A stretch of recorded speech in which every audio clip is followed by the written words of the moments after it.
Hello, everyone, and welcome to the meetup. I'm super happy to see so many people and different faces I already know. So it's really great. And please feel free to send on the chat where you're from, where you live, and if you want to turn on the camera, it's quite nice as well for Amric. So today we have the meetup for the next hour, 1 or 2 hours with Amric. He's a fantastic data scientist in Paris, and he worked at OCTO Technology. So thanks a lot, Amric, for being here. So we'll talk about his favorite topic, Causal Revolutions, and how he became data scientist. So thanks a lot, Amric, and I'll let you introduce yourself. Perfect. Well, thank you very much. So, well, I'll first present myself. So yeah, I'm Amric Trudel. I'm Canadian. I live in Paris now. I have a very special background. So I've studied in psychology and cognitive science in Montreal back then, and I also then I did some time in performing arts when I was when I came here to Paris, and afterwards I did this sort of a shift, and I studied computer science at School 42. And I think we have a few people here from 42. So this is where we learned to code, to program, and yes. So I was very involved in the artificial intelligence student association. So I've been the president of 42 AI for 2 years. And there I started a machine learning training program that, it evolved. I followed two editions of it. And then I think it also morphed into a boot camp. And then the boot camp has expanded to a lot of international campuses of 42. So it's becoming very, very nice. Maybe at the end of some of the folks who are still at 42, I can say a little bit of what's going on. And so yeah, and then I was really interested in artificial intelligence, obviously, because cognitively, everything that's a bit cognitive interests me. So you'll probably notice it in the presentation. It will not be purely data science. And I kind of like how you try to see how a machine kind of reason. And from there, I was involved in that project, and this really helped to kind of jumpstart my career, because in the meantime, I invited a startup, a very successful French startup, which is called Doctrine. He came to 42 to speak, to talk about what they're doing, and like in the interaction that I had, eventually I was towards the end of my curriculum, and they recommended my profile to OCTO Technology, who then hired me. So this is how I got to a data scientist position, and I've also taken quite a lot of undergraduate level mathematics classes at a French institution called Le CNAM, and this kind of helped me to have more to kind of fill the gaps in my mathematical knowledge. So this is how I got to this to work as a data scientist for OCTO Technology. And maybe we can talk a bit more afterwards if you have any questions regarding this. But I just think that the most important, if you come from a kind of what my advice would be, that if you come from a non-typical background, so if you have not studied mathematics and computer science in university or engineering school, the best way to kind of get ahead is to really work on something you find interesting, and just like not give up, and you try to accomplish something on a topic. So it can be giving workshops, or it can be I know, for example, I know a guy who works at OCTO. He got out of engineering school, and he built this platform that just tracks what's happening with COVID-19. He was using all the French government's data sources, and like at the end, most of the media and even the government was using his website. So he became like super popular. That's an edge case, but still the guy was like, he hadn't even started his first job and he was like a star already. So anything that interests you, it's gonna make you shine, and that's really what interests any employer afterwards. So that's what can make you stand out. So I'm gonna quit chatting about myself, and then we're gonna talk about Causal Revolution. So I'm just gonna, okay. Let's see. Does this work? Does everyone see the screen? Yes? Okay. Yes, we can see your screen. Great. So the Causal Revolution. So the title is a bit pompous, but you'll see it's based. I'll explain you as I go. So this is just the outline of what I'm gonna present today. So just to start a bit on OCTO technology, this is where I work. It's a company that it's a consulting firm based in Paris. We're about 630 consultants, experts, and coaches in intervening. A lot of what we do is delivery, which is not that typical for a consulting firm. So we really kind of produce digital products or services for the clients, and we then kind of deliver them. And there's a bit of also consulting, which is more like giving advice, and also a bit of training. There's like an OCTO Academy that does kind of good training for anyone who is working as a professional and wants to get some skills in computer science. And this is like pretty much the realm of what is done. It really is, OCTO is really agile, so that there I learned how to work in an agile mode, and what it means to to kind of understand the client's needs, and to really work iteratively in very short cycles to try to deliver some value at each time. And accept that there is some unknown, but you try to always make your decisions. So knowing what you know now, in 2 weeks, how much value can I add to the client? And it really is a kind of a trust relationship that is with the client, between OCTO and its clients, as much as possible. So that's very it's pretty rare, because usually there's a lot of in the industry, it's a lot of contractual fights sometimes between with the clients, but to do it agile, you really need to have this trust relationship. So this is what also it's another dimension that I didn't really think of when I started data science, because we really industrialized data science, that like now OCTO is really known for this. And there's a lot of industries that you can ask questions or you can also turn on your mic if you want. I really don't mind. And then there's a lot of industries where OCTO does some activity, and we are organized in tribes. So I was hired, and I chose to join the machine learning expertise tribe. And in our tribe, we're about 10 people, and then we are specialized in some topic that we find interesting. And with this tribe, I decided to. They are the ones who told me about causation as a subject, and I decided to try to start digging into this topic. And I found it really, really interesting. And this is kind of what I found. I'm just gonna tell you what I've found, and then I'm gonna start right now. So causation. What is causation? Why would we study this? So the reason why we are interested in that is that we live in very complex systems. So our society, a company, even customers, the environment, or epidemiology as well.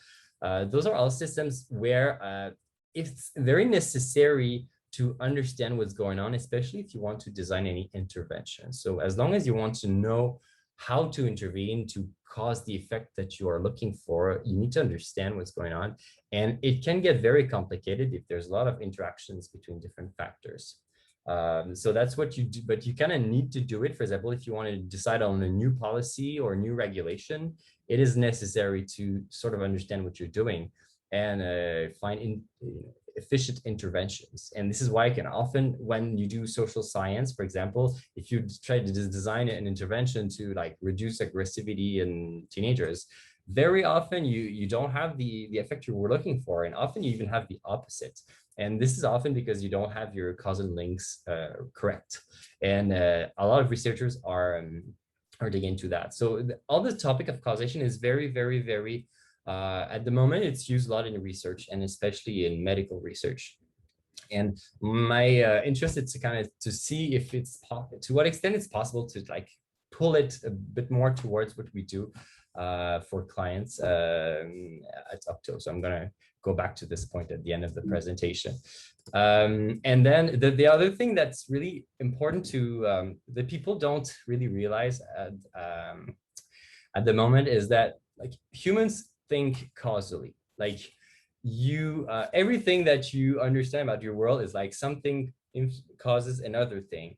And that's just the way we think and reason. And the thing is to imagine a machine that will not reason this way, will just going to be incompatible with us, and it's going to be hard to communicate our needs to the machine, and the machine also to explain to us what they understood. So this is also another reason why to try to have methods that take causation into account.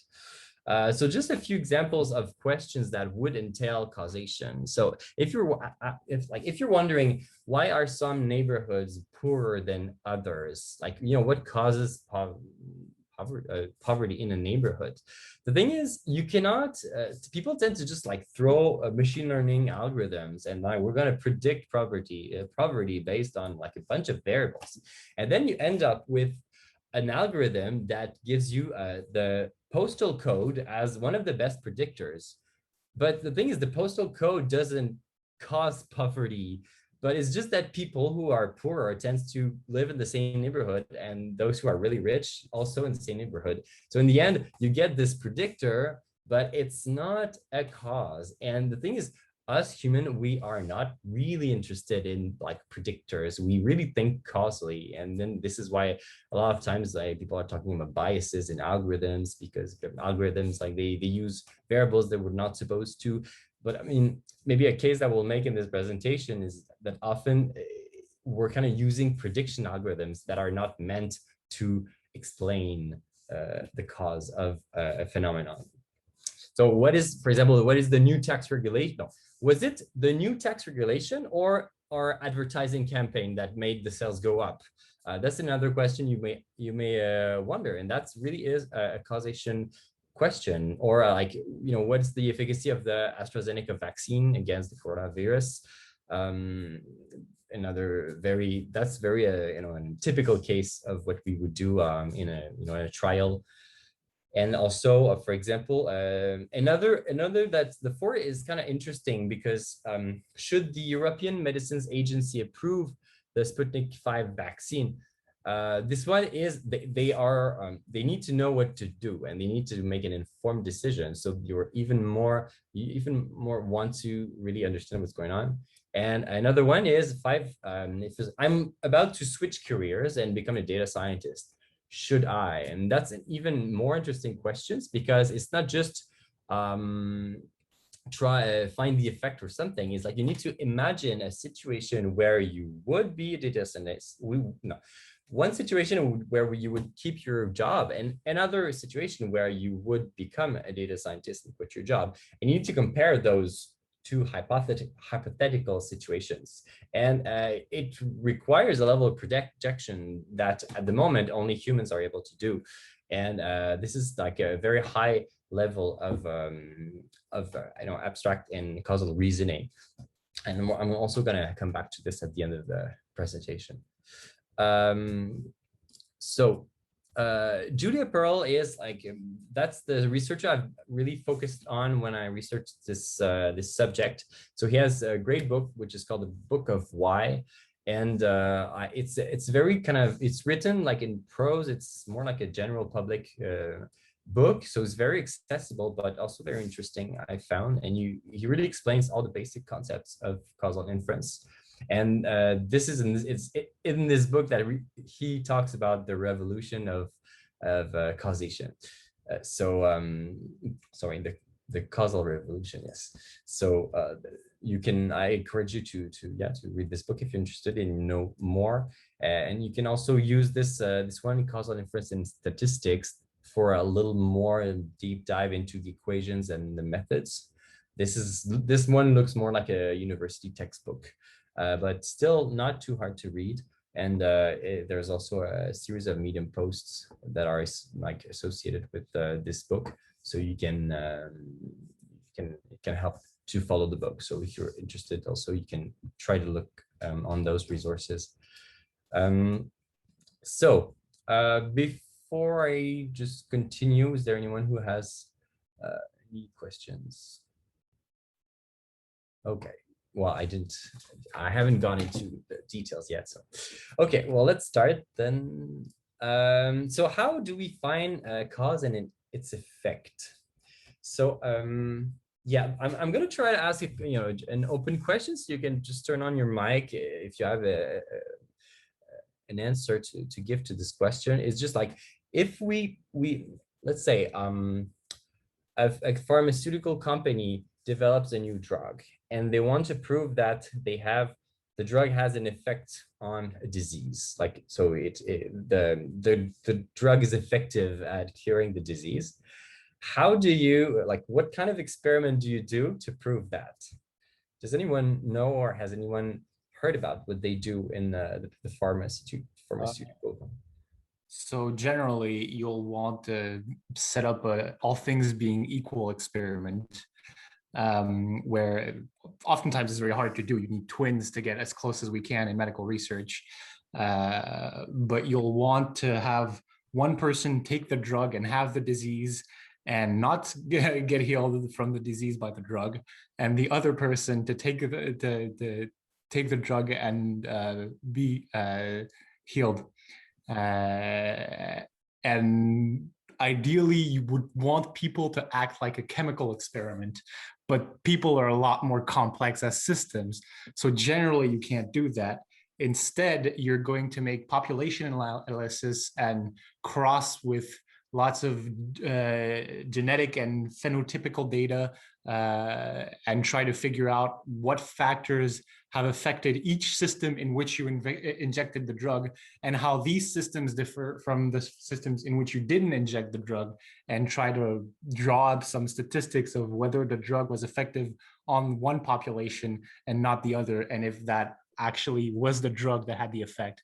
And you generally have placebos as well, so that even the mental effects of taking the drug, even though it's like a pill of sugar and not the drug, are taken into account, because we know that cognitive activity has effects on everything from the neurons in your digestion, because there's neurons that affect digestion, which then affect your microbiota, which then affects your hormones, which then like everything is interlinked, and it's very, very complex to actually get an answer to these questions in a simple way. Yeah, well, as we can see, it can become very complex when you dive into all the interactions with the variables. Was it Tristan? Yes. Yeah, I imagine. I recognized you. So Tristan, who was at 42. Yes, I mean, I think you're looking at level of detail that maybe goes beyond the same the mere question is. The question is like, a lambda person who takes the drug. So if you take a sample of 200 people, and you want to just measure, you have those people, and just you have a pill, you have as many pills as you want, and you want to assess how effective is the pill as curing the disease, and supposing that all of the people have the disease. Just that. So the thing is, you want to get rid of all the other factors that you were talking about. You kind of want to just like hand wave them and just be interested in the drug. There's kind of a shortcut that we do, is we do a randomized controlled trial. So you take the participants and you randomly assign them to the drug or the pill of sugar, as Tristan said. So the pill of sugar it's going to feel like you're taking a pill, but it's inactive. And you can compare the two groups, and that's kind of a way I'm just going to come back to it afterwards, but the randomness makes it so that you are able to get rid of all the other things that affect it, because the randomness will just kind of mix everything, and then you will isolate the effect of the drug, because that's going to be the only differentiating factors between the control group and the experimental group. This is really the best method we know to find a causal effect. Otherwise, you only have a correlation. But the thing is, what do you do if you have this question? Does pregnancy have an effect on vulnerability to a virus? So can we do the same procedure if we have 200 women? I mean, you cannot randomly assign them to, like, you are going to be pregnant, you're not. It's not possible. And we always have ethics that, fortunately for the good of the participants, fortunately we cannot do everything, but unfortunately for science, sometimes we need to kind of have workarounds. So for a lot of situations, we cannot afford a randomized controlled trial for cost reasons, and often ethical or just feasibility reasons. So we need to work around this and have other methods. Just to sum up what I just said, randomized controlled trial really is the gold standard in causal research. And it really is the fact that what makes this an individual have the pill or not is 100% randomness. It ensures that anything that could have influenced, it's just the effect of the pill that made the difference between the outcome. And then observational study, when you cannot do randomness or design your own experiment, you just observe and collect the data. And then the problem with this is you cannot distinguish causation from correlation. And this is why we have causal inference. So before we delve into this, let's just have a look at the tools of science and statistics. If you remember, like everything since you studied science, you use mathematical equations. Here, let's have a little toy example where you have a barometer reading B and atmospheric pressure P. So you can have an equation of them, and then maybe a constant between the two. And that's all you have. But the thing is, I want to stress here is that mathematical equations as this one are bidirectional, so it can go both ways, and causation is inherently unidirectional, because that it's the pressure that influences the barometer reading, and it's not the other way around. So the only point I want to make here is that mathematics, as we're used to write them, they cannot account for causation because they don't express it. And we need to do causal inference to have another system of writing relationships between variables, because algebra is not sufficient. Because then with algebra, if you master the rules, you can do whatever you want with the variables. You have a lot of things that all those expressions are equivalent. So it's not, those are not causal. It's another relationship. So, but then you also have probability. So maybe some of you might not be very familiar with probability notation, but just for example, here you would have the probability of having a storm given that the pressure is 101 kilopascal. So this is kind of the farthest we have in statistics and probability to express those phenomena. But the thing is, it doesn't express causation either. You only know this expression only tells you that you are this much likely to have a storm if you have a pressure of 101, but you don't know like if it's one that affects the other or something else that affects them.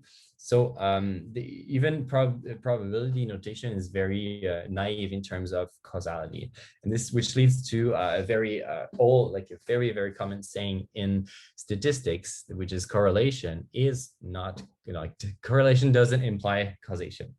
And well, I have this fun cartoon that says like, I used to think correlation implied causation.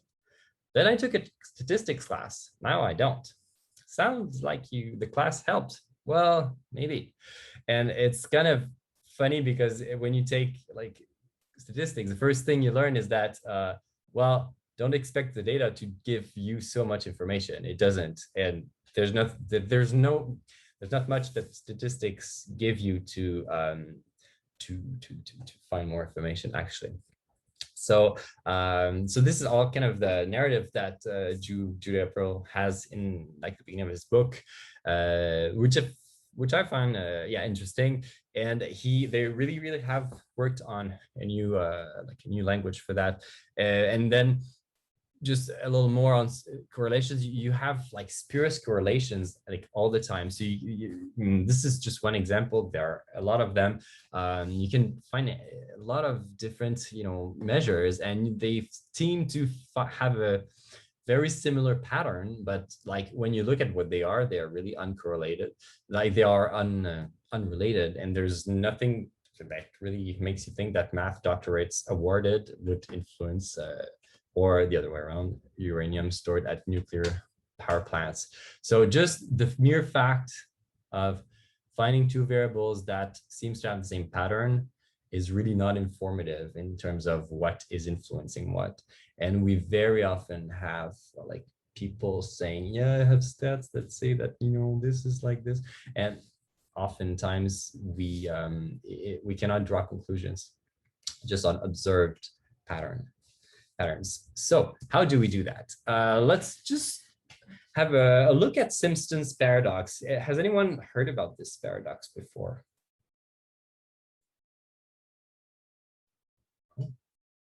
Okay, well, here it goes. So let's see. Here we have a graph that, is there anyone who asked questions? No, okay. A graph that shows a relationship between exercise and cholesterol. If you have the entire data set, well, actually you find this regression line, which means that the more exercise you do, the higher cholesterol you have.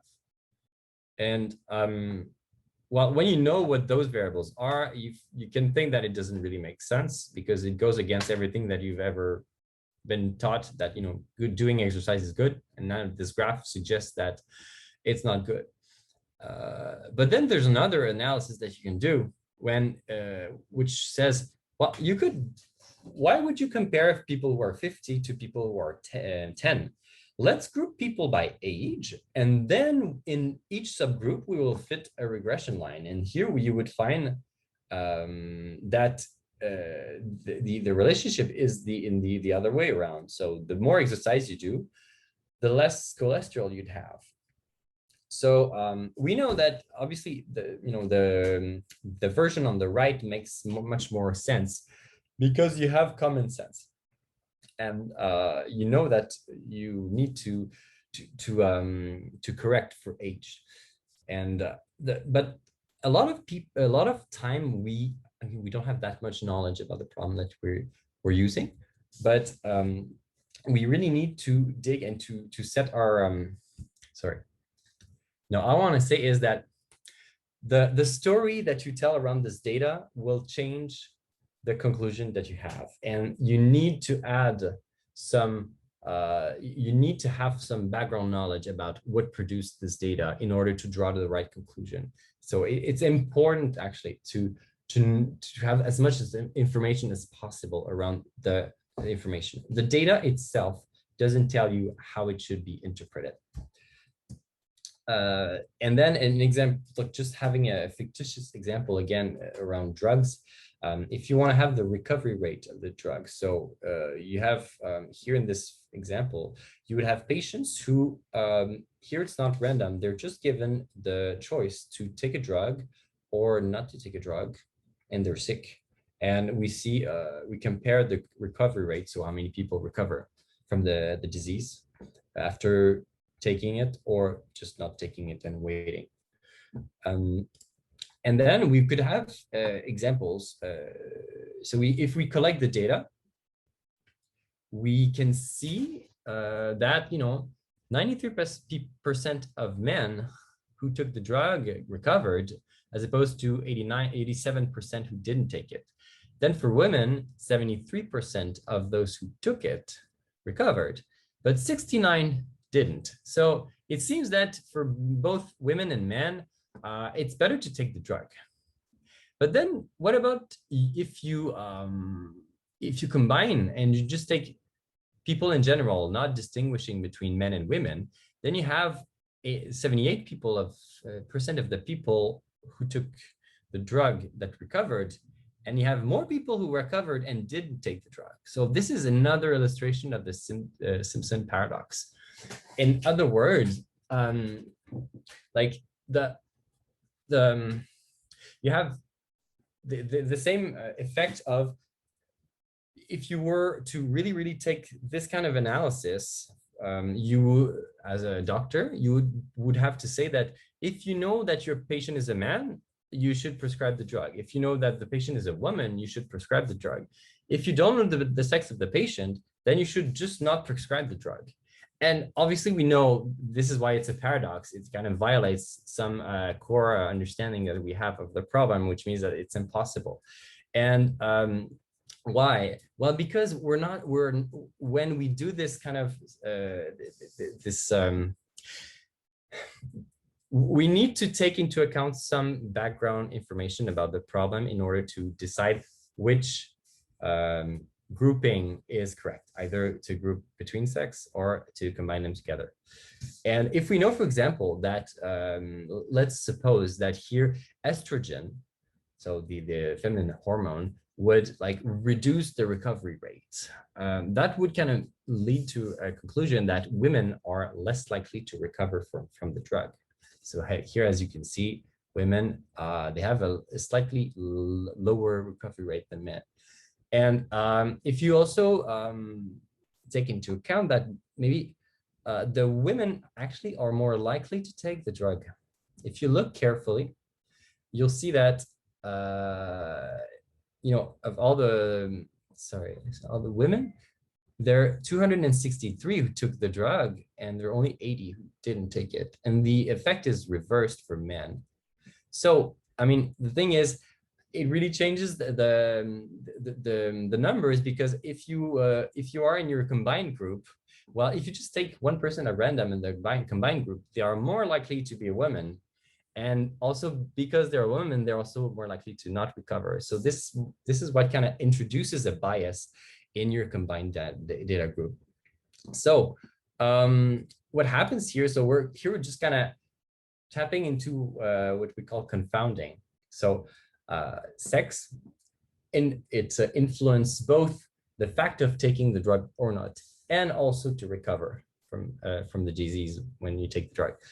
So there's the effect is more complex, and you need to take into account, and you need to take into account the sex of the patient and to adjust for it.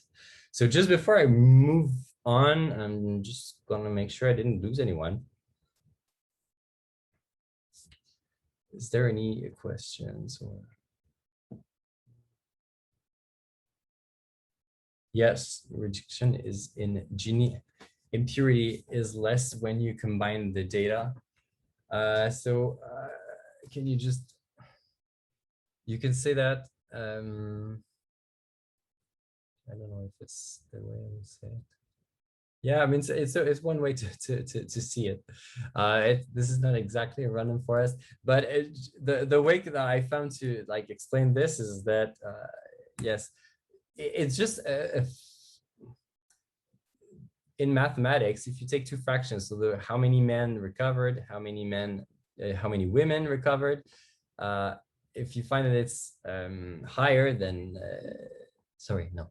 the percentage of men who recovered and took the pill and the women who took it, if you see that these two fractions added are like larger than these two added, the thing is, if you do the same addition, but numerator and then denominator, the inequality doesn't hold. It's not necessarily the same way, and people just like don't necessarily know this, and this is why it generates a paradox, because it's very counterintuitive that if you sum those things in terms of number of people, it can give a different way. So this percentage could be smaller than this one.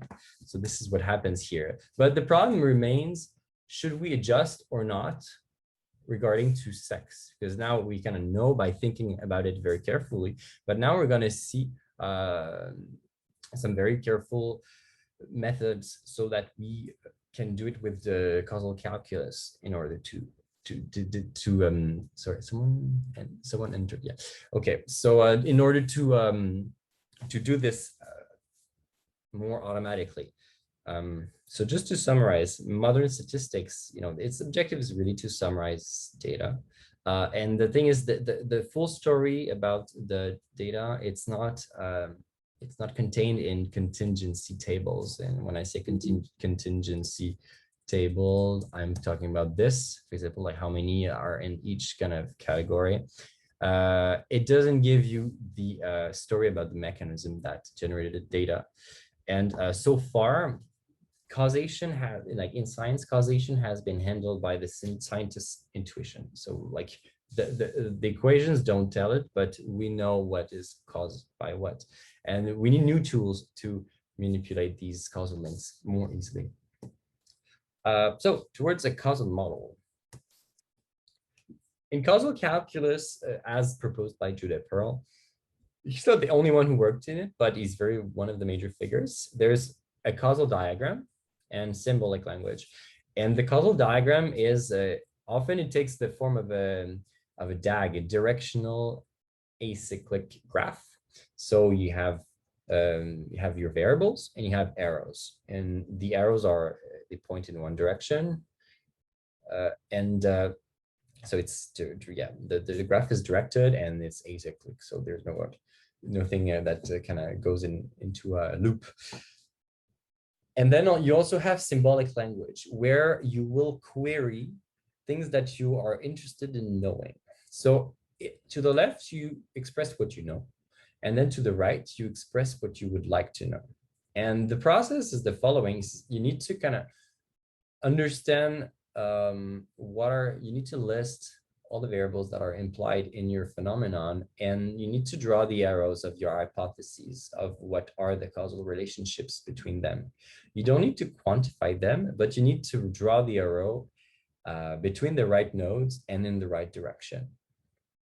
And once you do that, you can decide which effect you would like to estimate, for example, the relationship between X and Y. And then you will be able to formulate a kind of a query in symbolic language. And then you will estimate the quantity that you're looking for. So here you have a very kind of weird notation, which is do X.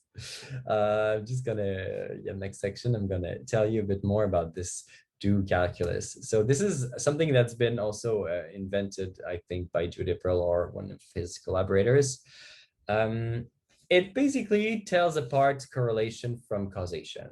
So if we go back to our example of no, it's a slightly different example. So the probability of having a storm, given that you see that the barometer is going down. So I see the following barometer, and then I know there's a high probability of storm. But then what happened if I do B, which means I myself make the barometer go down artificially? How does it impact the probability of the storm? And if you calculate this quantity, you'll see that the probability of a storm given do of B is just equal to the probability of a storm, because the storm doesn't care about the barometer. And so that's interesting, because this equation will allow you, if you calculate this quantity, you will have the difference. But if you take the classical probability notation, it doesn't care. It's, it only says, probability of a storm given that the barometer is at this level. So if it's you or the pressure that made it go down, this only accounts for correlation, and this only for causation. So to just see it more easily, the best is to actually draw the causal diagram. So if you have the causal diagram, you have the pressure. This is the real, that's the big guy who really who affects everything. And the pressure influences the barometer, and it also influences the storm. So when you explicitly draw this graph, you will see, it's going to be obvious that if you try to kind of if you tweak your barometer to go down, well, there's no arrow pointing here, so you obviously know that it's not going to cause a storm. And the thing is, the only equation that's going to be able to tell apart this kind of graph from a graph where they have a straight arrow that goes to storm is by using probability of S given 2 of B. Any questions? No. Okay. Okay. So back to our drug example. So again, we want to know the recovery rate of taking a drug. Here we're going to introduce some variables. So the first one is drug taking. So in this experiment, we just assume that we have a bunch of patients, and we offer the drug, and they can choose to take it or not. Okay, so it's not random. And then they either took it or not, and then we counted how many of them recovered. So that's why. So we did the experiment and we collected the data. So that already happened. But now we want to know what is the effect of taking the drug. So to know that, we need to kind of compute the do x equals 1. So what happens if we had made the person take the drug, and what would have happened if we had made not take the drug? So just to be clear, this is a procedure that you can use when you didn't have the luxury of actually doing a randomized controlled trial where you really make the person do it. You let them do whatever they want, but then you use the do calculus to kind of simulate the situation where they would have or not taken it. So it's just basically it's adjustment of probabilities, and we'll see just afterwards how it goes on. So what we're calculating is what we call the average causal effect. So this equation looks a bit intimidating, but don't worry. It's basically just the probability of y equals 1, which means probability of recovering. So we're only interested in the probability of recovering, but given that you take the pill minus the probability of recovering if you don't. So you just want to subtract the 2 because you're only interested in the causal effect. So how more likely you are to recover if you take the pill. So this is the quantity we try to estimate with our causal calculus. And then let's see the causal graph. Here I plotted the variables. So we have the x and the y. So x is again drug taking, 1 or 0, and then recovery, 1 or 0. Here you have sex, so male, female, and here those u variables are just they're just variables that are unobserved, and we know that influence those variables. So we can just put them here as placeholders. And I won't really go in the details of how you account for them, but you can write them in your graph still. And but the thing is, here we're going to really look at what happens between these 3 quantities. So this is like in action on a toy example, what's happening. Now we're going to do the do calculus. So Judea Pearl likes to say to talk about it like a surgery. So you take the graph, and if you do artificially, you make the variable x equal something of your choice. What happens is you do some surgery on the graph, because it's gonna modify it. Because if you set the variable of x to some quantity, then x is deprived of all of what we call its parents. So you see that z was influencing x before, but here, since you decided to use the do x, so to manually set the variable of x, the impact of z doesn't exist anymore. So what this do calculus tells you is it shows you what you have to how you have to adjust for some variables. And you need to adjust for a variable if you see that if you see that it has broken a link with its parents. So here x has lost a link with z. So in your probability calculation, you will have to adjust for the different values of z. That's all. It's just a simple rule that tells you with the graphs. And then we're going to see how it plays out when we apply it on the data. You see that y is left unchanged. So the probabilities of y still, depend on z and x, but it hasn't changed from before. And z either, like it lost its link with x, but x was not a parent of z. So its probability didn't change due to the surgery. So we don't need to adjust for it. So just to summarize, we do this do x equals something surgery, which means that x loses its parents z. So we need to adjust for the values of z. So we need to control for sex otherwise.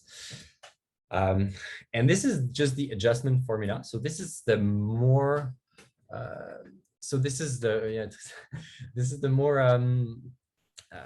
more barbarian slide, the most barbarian slide I have, so don't worry.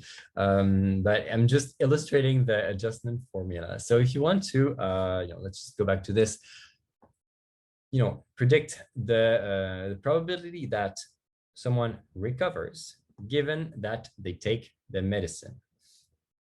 You need to add two different terms. One is the probability of recovering given that you take the medicine and that you're a woman.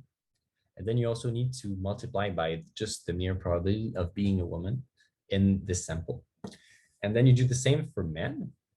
And this is the adjusted formula. So you've made just, instead of just, how can I say it? Your do x becomes given x and z, and then you need to adjust for the probabilities. If you want the just more general equation, it looks like this. So you sum over the values of z, the probability of y given x and z, times the probability that z is equal to the value that we are looking for. And so this is a sum. So if you have more possible values in z, you have a lot of things. Well, this is really an equation for Tristan and other people who like math.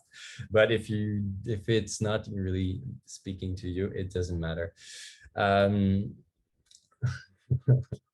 So what happens here then? If we just go back to our data, if we take the adjustment formula, it tells you to take those two quantities and multiply.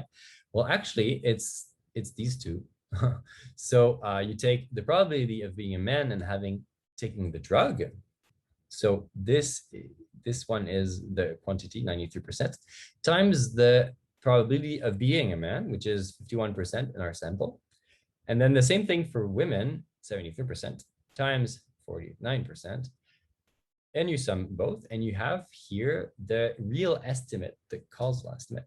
And you have, you have the probability of recovering, 83%, and then when taking the drug, and then 78% when not taking the drug. So here you can see that when we combine all the men and women data in this adjusted way, you have measures that are in the same direction as what you would expect. So to go through the methods of causal do calculus, it allows you, without being too much of a headache, to compute the things in the right order, in the right manner, and to have a result that makes sense.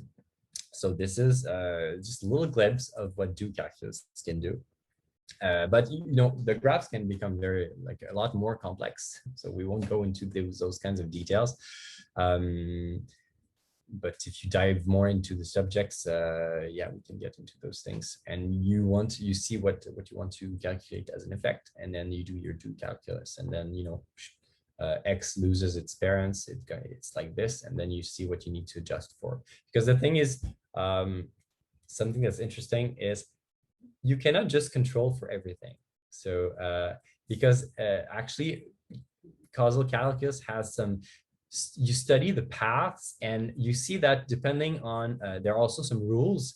Sometimes you have colliders, sometimes you have forks. And if you control for variables that you shouldn't, you create some spurious correlation. So there are some variables you need to control for and some you shouldn't. And there's some interesting rules that are done, and there are also libraries that automatically look for those relationships for you, and that's the way you know how to really effectively and precisely compute your effects that you're looking for. So just before we finish, inference engines, there are some libraries that exist. So for example, this one, DoY library from Microsoft, that basically give it the input data and then domain knowledge, and you construct yourself the graph. As I said, you can just, it has some compatibility with standard graph libraries, so you can input the graph of your variable relationships, and then you need to formulate the court with what you call the estimand. So the estimand is the quantity you want to calculate. In our case, it was the big formula that I showed. You formulate what you want to ask, and then the library can estimate, the average causal effect. In our case, it gives you the effect, and it does even one more step, which is to kind of try to refute the estimate. So it's going to see, like, when you draw your graph, you put a set of assumptions, and it's going to check, how robust the estimate is to any violations of your assumptions. And then you can use it to draw your causal effects. So that's another thing to play with, and that's also a library that I would like to try to start using in some use cases that would have at OCTO. So to conclude, I would like to conclude with another concept by Judea Pearl, which is the ladder of causation, and he puts it in 3 levels. The first level is the association level, which means that this is more kind of cognitive, and it taps more into artificial intelligence per se. If you have a system, or even a system that can just see and observes and detect patterns and see that something happens with something else, so it's the level of the correlation. So for example, how would seeing X change my belief in Y? And this is where you just kind of fit a function, and that's the level of the machine learning. So really, Judea Pearl asserts that machine learning and deep learning are at the association level. They're at level 1, because all they do is curve fitting, basically. When it's just like a set of outputs, a set of inputs, and you try to map the relationship between the two. It doesn't really go beyond that. And then you have intervention. So that's more like you're trying to manipulate your environment, and you want to kind of have an idea of what's going to happen when you do it. So you have the baby climbing the ladder here, and that's really what they do all the time. They have blocks, and they just throw them, and they see what's going on, and they really learn about what happens if I do this. And you need to get into this level to be able to really properly act in the world. And I think reinforcement learning is kind of trying to do this, but it's still kind of primitive. And the third way is what we call counterfactual, which is really you imagine a situation that doesn't exist yet, and or that will never exist, and you see, you know, what would have happened if I had not done this choice, you know. So now you're kind of playing in your head a scenario that has never happened and will never happen, and you're wondering how well off you are, and that's it. And you also imagine everything that has to do with imagination with humans. We're doing counterfactuals, and that's the top level that could be reached to really have something that's towards, you know, artificial general intelligence. And it's kind of interesting because it's true that when you think about it, if you want to really make artificial intelligence systems that will be beneficial to us and that we will be able to that will empower us, it's very important that they can speak our language and like to reason causally, or because if they really understand very sophisticated patterns everywhere, but they've like no way to kind of explain to us how they are understanding it, it's why it's not necessarily going to work very well. Well, I mean, it won't be transparent yet, and there's also this cleavage in the community, which some people who just don't care about transparency, and some people really find it very, very important. And all this kind of work on causation is really focused on like understanding the things and being able to have an explanation for it.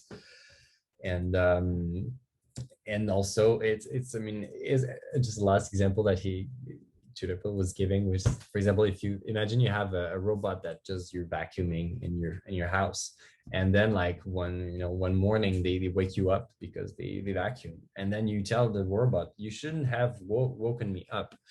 And just think of all the all the meaning that is in it, and just like how the what's the word,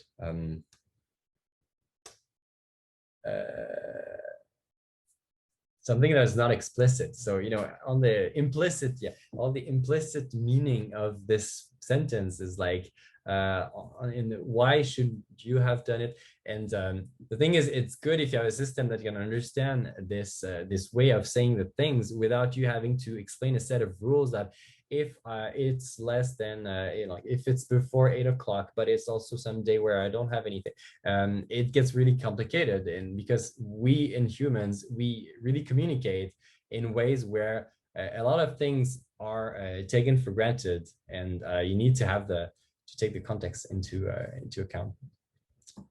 So yes, so yeah, to finish, well, the slide is more like OCTO oriented. So for like a consultant who wants to use this approach in projects for clients, the strength of it is that you can really precisely model very some causal links. The libraries can also handle complex interactions, and it's transparent and interpretable. And this is really something that clients tend to really like. They're a bit reluctant to use black box models. And also leverages domain expertise. And difficulty is also it must leverage domain expertise. And this, I mean, anyone who's going to work with clients is going to understand that sometimes it's like they really make your head spin when they just tell you about their domain, and then it can be complicated. So for those who really want to have, you know, a good time, download your little data set and do your work. Well, causal inference is not going to be the best thing, because you really need to dive into the subject. So it forces us to really look beyond the data themselves. And the causal graphs, when you have a lot of variables and you need to really have the right connections between all of them, can be super tedious. So at first it's good for quite simple problems not to have too many variables, otherwise it's going to be a mess. And then the discussion is open for everyone who would like to ask anything or to add some subject. So this is kind of what I've been investigating, and I found it quite interesting. And yes, so is there any questions? Thanks a lot, Amric. It was awesome. And is there any question before to stop the call? I would have a Tristan. question. Yeah. Thanks a lot for this meetup. I honestly learned a lot.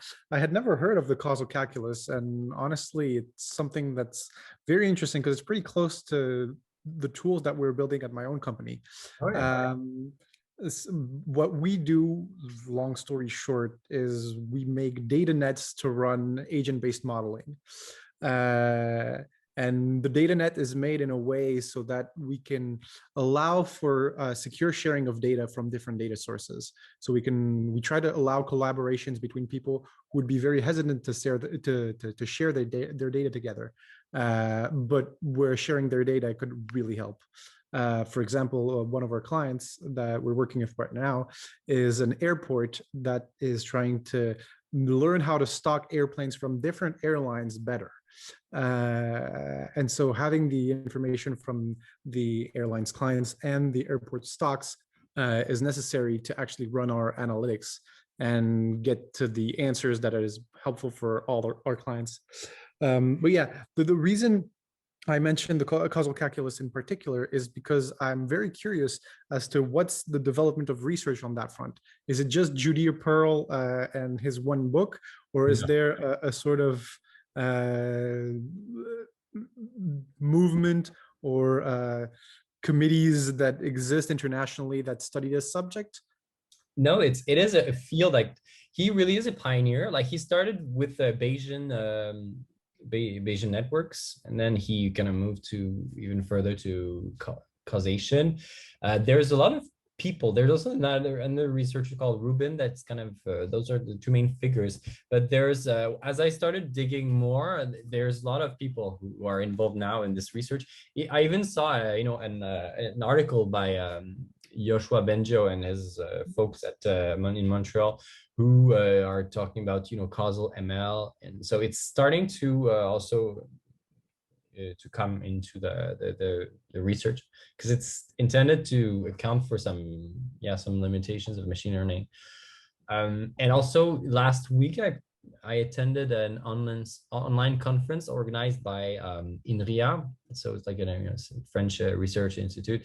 And there's a lot of people at Polytechnique and then different universities also in France who they really use it in the medical domain.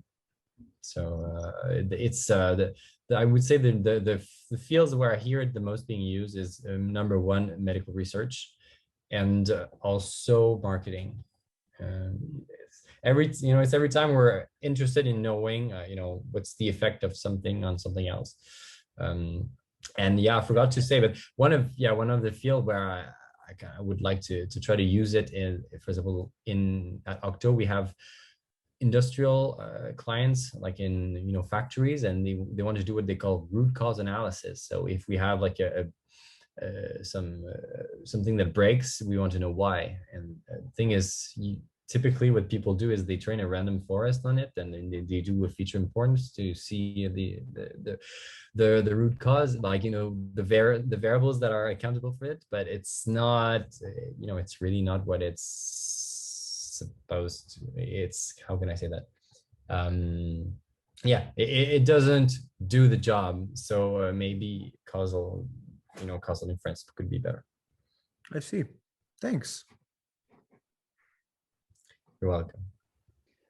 Amric, do you know AI Site, the company in Germany? No. Well, it's from advertising on Google, but that's why the link is a bit weird, but maybe it could be interesting for you. Some friends created this company in Berlin. Cool. So if you want, I could create an intro. I could do an intro the next weeks if you want to meet the founders. Great. Thanks a lot, everybody. And Amric, thanks for these awesome presentations. And please, if you want to receive if you want to receive the recording, register on the Luma link. I would be super happy to share with you the recording. And Camille Van Offen is arriving right now. So he's back. It's a bit late. He's back. But yeah, I will share with you the recording and the presentation if it's possible, for sure. Thanks for joining. Thanks, Amric, if you want.